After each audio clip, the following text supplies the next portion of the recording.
With our guest, Patriot.online.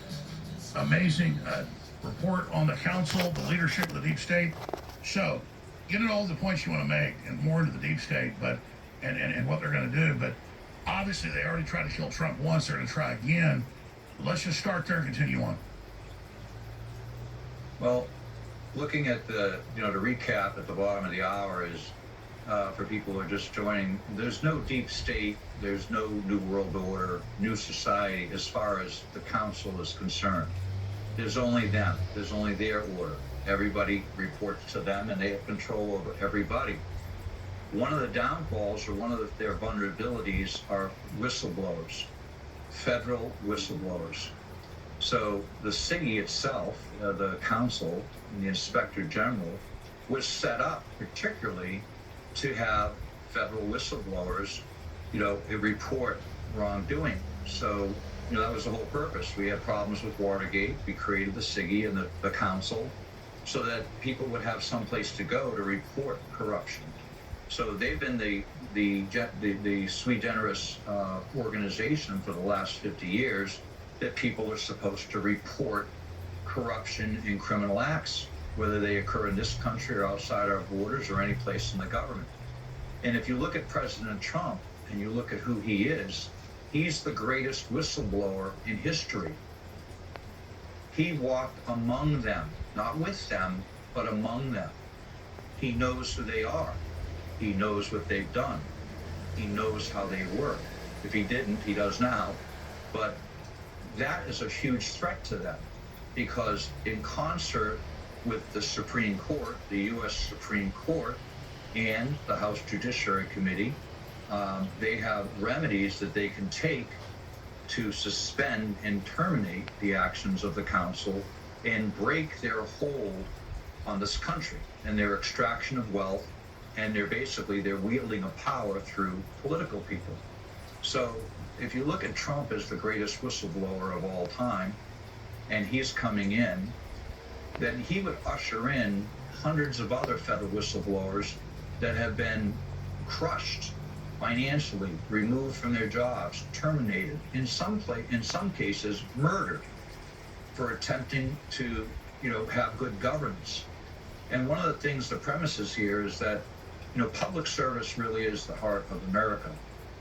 Nobody joins the military or the FBI, the NSA, the TSA, name an organization, CIA. Nobody joins those government organizations to become a criminal or be beholden and work for criminals. They join for the public good. They join out of a sense of service, a sense of honor, deceive their own country. For their families, God. They join for all number of reasons to serve. And what this council has done is they've perverted that, and they've made these people afraid to stand up with good reason. But I think once people realize what a small group of criminals this is and how they operate, that they'll be able to be thwarted, in their plans to extract wealth. We have FBI agents out there. We have people in the DOD, SES level, senior executive staff people.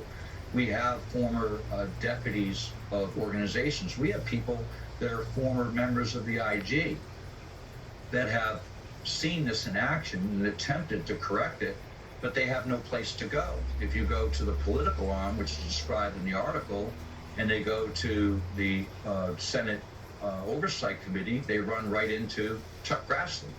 He is of the council. They run into Jamie Raskin. He is of the council. They put them there, and they've kept them there.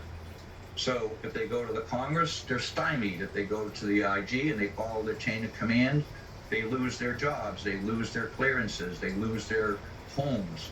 So this is a situation that needs to be remedied, and President Trump could remedy this. And this brings up a point that, from a retaliation standpoint, anybody who is an ally of, whether President Trump or an ally for the truth, anybody who speaks truth that could potentially expose them, they retaliate against.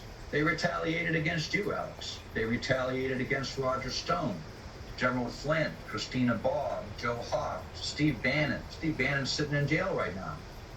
Peter Navarro.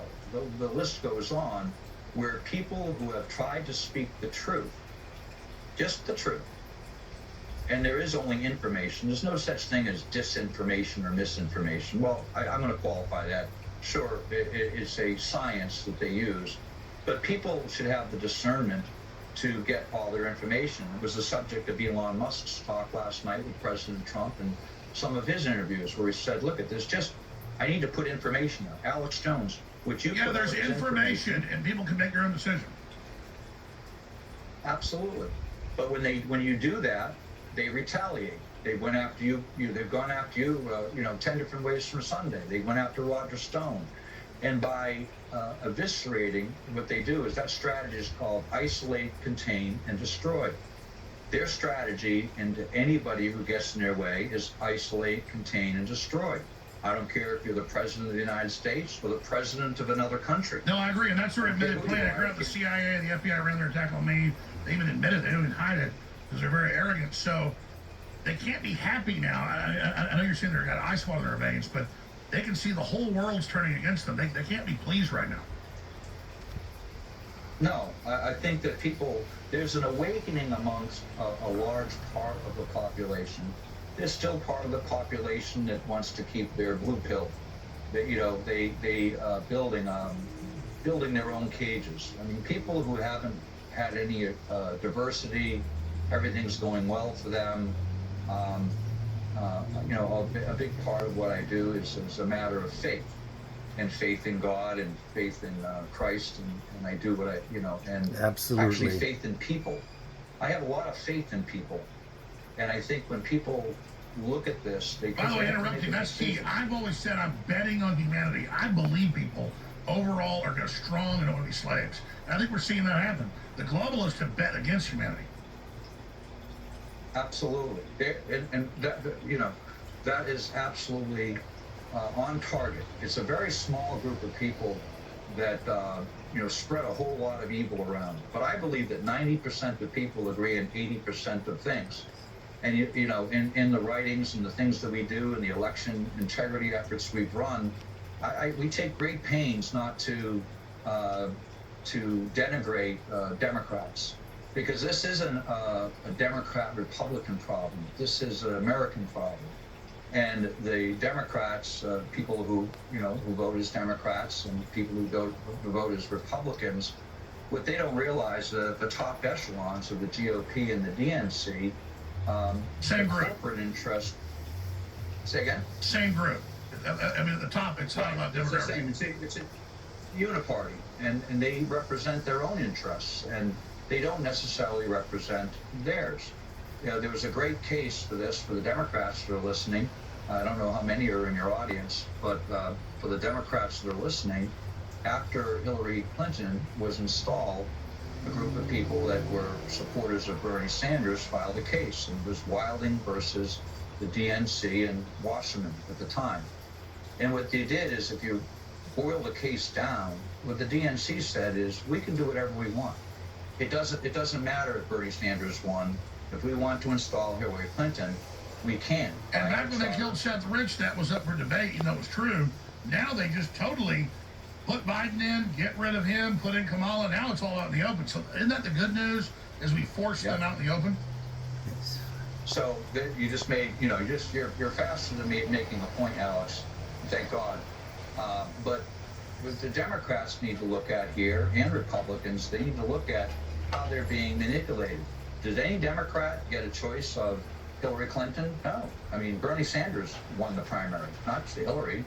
Did any Democrats get a say in the removal of Biden, who is effectively removed right now? Did anybody get a say in Kamala Harris and Walz being, installed into the presumptive nominee? I mean, Governor, I don't know anyone who made a choice of Governor Walz. Do you? And I think once people see that, they go, well, who's calling the shots on that? It's a uniparty. It's the council. There are a small group of people calling the shots. Once you know who they are, and you kind of accept that. Part of the cognitive dissonance people have is they can't believe that they're just going to steal the election. They can't believe that COVID could have possibly been meant to harm them. They go, I can't believe that our government would do that. Well, you saw prima facie evidence that whether they were involved in trying to murder President Trump and assassinate him, they certainly didn't do anything to stop it. So why is it such a hard leap to say that they'll steal an election? Why is it a hard leap to say that they would maybe develop a pandemic and vaccine? So that's my next question. And people should read your report. The council is running the United States of America. But let me ask you this: and knowing the deep state, you're a great researcher on this. What are they going to do now? Well, they're going to continue to cement the control. If we had a 24-hour clock and looked at how close they are at complete state capture, we're at about the last 3 minutes of a 24-hour clock. I agree.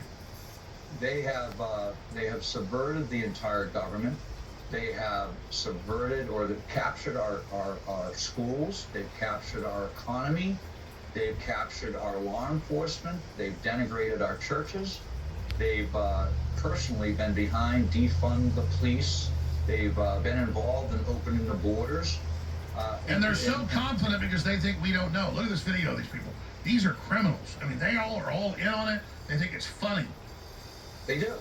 And there's an insolence to this. I mean, for people who have watched Kamala Harris or watched Joe Biden on TV, I think they take great pleasure in saying, hey, we can put in Mr. and Mrs. Potato Head, and there's nothing you can do. Oh, yeah, the CFR said decades ago, we'll put idiots into this credit government, so the policies are blamed on the government. I'm not defending government, but in general, government gets blamed, the country gets blamed instead of the parasites.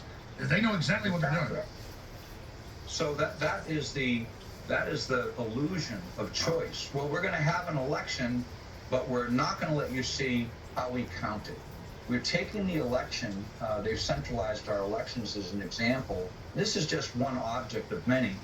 They've taken our elections, we had 3,143 counties in the 50 states in the United States, 3,143. Of that, it only takes 20 to change the entire national election. It's a math problem. I just needed to go to those 20 counties, install centralized counting centers with only a handful of people managing and counting the vote, remove the counting in Delaware County, as an example where I live. We had over 3,000 people in 428 precincts counting the vote. Over 3,000. Now we have two political operatives that have been installed that are saying, don't worry, we're counting your votes, and we're going to let you all know how it works out. So it's Venezuela American style. So yeah, absolutely. Venezuela, Philippines. The president or the CEO of Smartmatics has been implicated in malfeasance and corruption in Venezuela, here in the United States, and now the Philippines are bribing Philippine officials. Sure. So let me ask you this, and you're big on countering this. Speak to that in a moment. Why do they hate Trump so much? Because he could bring them down. President Trump is really the solution here for whatever people may feel about him personally. The fact that he's walked among them and he's been to battle with them now for 8 years. He's been at battle and war with them during his entire presidency. You know, we had every. And by the way, the war is 100% real. I experience it. The hate is 100% real. He's not with them. That's why they hate him. He didn't go through their schools. He's not part of their club. He never ran for office. He comes into the middle of it, and they hate the fact that he made mistakes. Nobody's perfect, but they hate the fact that he really was the president. I think on that matter, what can change things is we have a number of strategies we're implementing. You know, the counter strategy to isolate, contain, destroy is connect, engage, and restore. By connecting grassroots people together, groups together, by engaging them, by doing this show right here, Alex, and engaging with people and explaining what's happening in our country, at least putting a hypothesis out that people can look at. What we do is we're connecting here. And President Trump, I think one of the big reasons they fear him is he's a connector. And he can communicate. He can talk for an hour to 100,000. Exactly. So let me elaborate. There's an old internet saying, no one knows who said it, but the propaganda would not be necessary if the situation was hopeless. They're not fighting like the devil to silence Trump.